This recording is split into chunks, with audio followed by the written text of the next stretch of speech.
Hi everybody, I'm Jack the Rambling Raconteur. I hope you're having a great start to this week. I read To Walk the Night by William Sloane, and it's a fantastic little cosmic horror novel. We're in October, so I wanted to read something a little, what my younger daughter would call a spooky story. So I read it, I really enjoyed it. I enjoy cosmic horror. I enjoy particularly sort of that 1920s, 1930s aesthetic that can really come through in cosmic horror, where you have new advances in science, but scientists, much less like general humanity scientists, don't fully understand the implications or the reality, and we still don't. And so there's just a lot of interesting ideas that get pushed through. So this is collected in The Room of Mourning, Two Tales of Cosmic Horror, To Walk the Night from 1937, and then The Edge of Running Water from 1939, both by William Sloane. And like I said, it was really good. What was interesting was the cosmic horror was not overwhelming and exclusively the focus of To Walk the Night. It very much felt, for the first 150 pages, like it was as much a murder mystery, particularly like a murder mystery with a femme fatale, than it felt like a cosmic horror book. But that sense of unease, that sense of horror is there from the start, and it pushes through and just gradually builds until you realize at the end that it very much is a book about horror and the unknown and the possibilities and what feel like perceived impossibilities that suddenly then shatter the human consciousness when the perceived impossibility becomes suddenly absolutely not only possible but real, and what that would do to human beings. So it was really well written. I want to read sort of two passages that show what that build of horror looks like. So there are really like four characters in the book, I guess five. Two are a pair of friends who are like 24 years old, and they're going back to their old college for a football game in November. Jerry and Bark. Then Jerry's father is a character, the femme fatale Selena is a character, and a detective who's kind of investigating what happened. Well, they go to this football game. After the football game, they go to visit an old, a professor who was kind of an oddball and thus was a friend. It was like appreciative to have Jerry as this intelligent student. And something dreadful happens, and that begins to then, shift. Sort of their whole lives take a turn, and it just runs from there. And so I want to read a passage from the football game that shows, just how strange the book starts. So they're playing football, old-fashioned football perhaps, but it was tremendous drama, and the crowd knew it. Now, comparatively, it was growing quieter and quieter in the bowl. Even up in our seats, we began to hear the hoarse, panting voice of the quarterback calling out the starting numbers, and the thud of the tackles. There were almost no cheers. 70,000 people were sitting silent, leaning forward in their seats. Welded into one unit, I began to realize. The back of my neck prickled with awareness of the mass emotion focused on the two teams, the game below us. The whole bowl was filled with human excitement, with hope and fear, with longing for triumph or a desperation of defense. Once I'd noticed it, it seemed to me I could almost taste the damn thing in the air. It was more real than the blue haze of tobacco smoke rising lazily up the slope of the stands. And as I became fully aware of that quality, that intensity, it began to make me somehow uneasy. I wondered if it was like that when there was a war.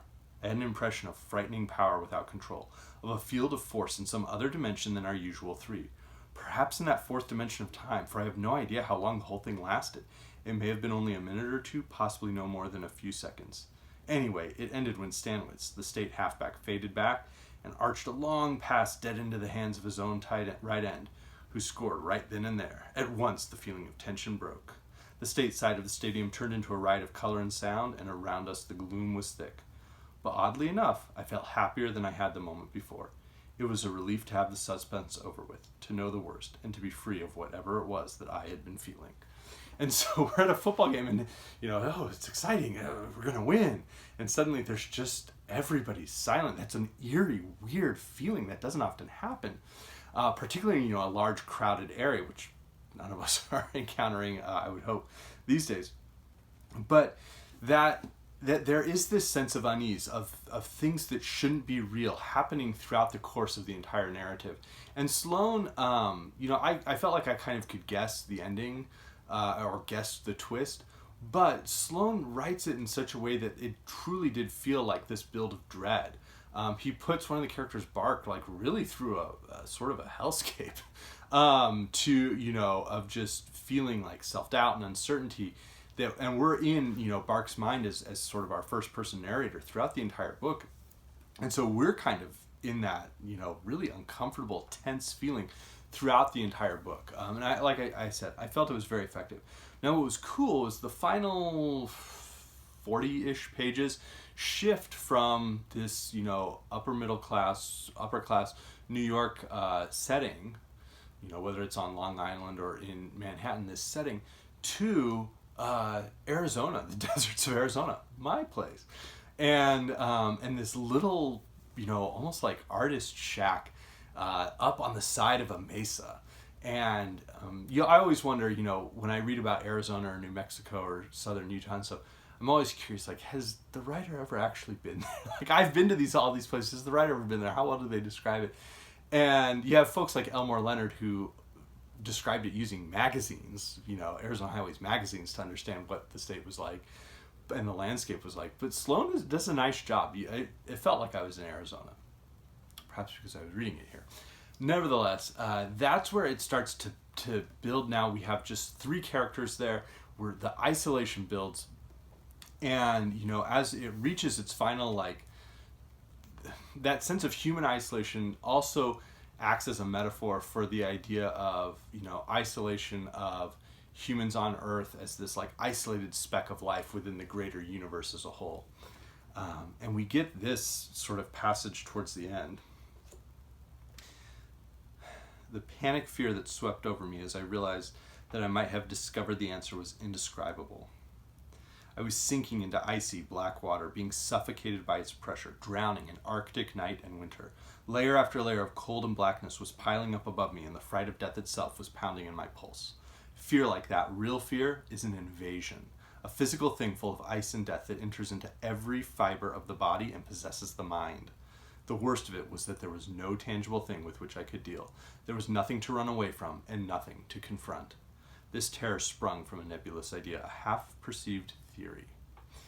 And so, William Sloane earns that paragraph in To Walk the Night. I don't want to give away the ending because I really highly recommend this book.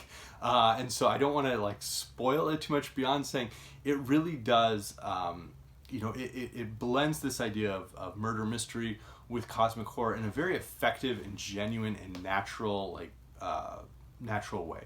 And so I really enjoyed it. I highly recommend it. Now, there is a great deal of intertextuality with The Little Mermaid fairy tale by Hans Christian Andersen, if you're familiar with that. And I sort of thought, there's a character reading it, and I read the passage and I was like, I think that's Little Mermaid. Grabbed my copy, and sure enough, it was. But that connection becomes much more explicit later on in the book. There's also a pretty strong connection to the story of Galatea, the statue built by Pygmalion, who then of course falls in love with his statue and asks for her to be made live. And Ovid's Metamorphoses has just an absolutely astonishing passage describing that myth. And what was interesting is Galatea and the Little Mermaid almost act as obverses of each other, inverses of each other, because in Pygmalion and Galatea you have the male creating the female sculpture, and in the Little Mermaid you have the mermaid with her sculpture of a human man.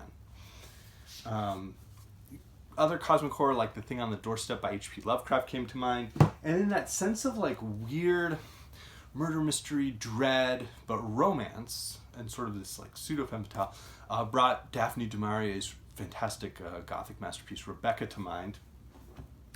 Curiously enough, John Williams of Stoner fame was a writer and English teacher who was championed by William Sloane, which I thought was really cool.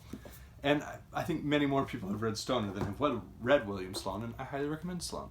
And then Double Indemnity, a story by Robert Sheckley, also jumped out as something that sort of connected with some of the ideas around time and the cosmos that Sloane was pushing forward for. So again, To Walk the Night, highly recommend for cosmic horror. And as Stephen King wrote on the back, it's best read after dark, I think, possibly on an autumn night with a strong wind blowing the leaves around outside. Go for it.